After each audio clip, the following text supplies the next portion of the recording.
तंग हो हम काम करे खातिर करे न मन हो सजिया पर लगाता बे ठंडा की मजा ली अंडा खिया के समझी न लब वाला ठंडा की मजा ली अंडा खिया के सुनिए सैया सुनी कर जनी तंग हो हम काम करे खातिर करे न मन हो सजिया पर लगाता बे ठंडा की मजा ली अंडा खिया के समझी न लब वाला ठंडा की मजा ली अंडा खिया के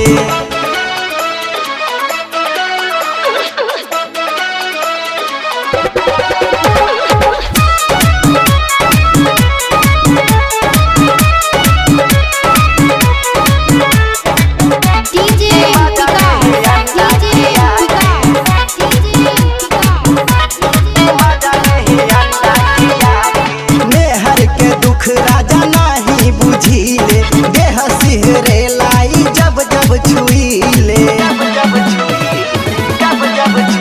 जी में हर के दुख रवा नहीं बुझीले देह सिहरे लाई जब जब छुईले तो जकरा जाई अब कम नहीं आवे लागता जार बरी कब कब आवे खरा ना करी अभी डंडा की मजा ली अंडा खिया के सज्जा पर लगाता बे ठंडा की मजा ली अंडा खिया के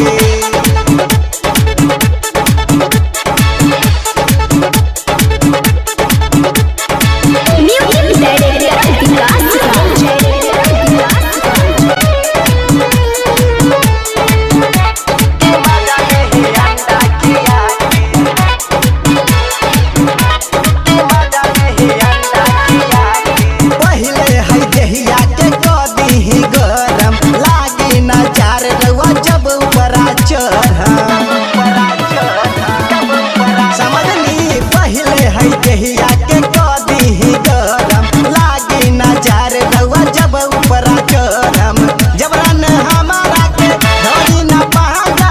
सामन बा ठंडा अभी मिली न माजा बात न करी अभी गंदा की मजा ली अंडा खिया के सज्जा पर लगाता बे ठंडा की मजा ली अंडा खिया के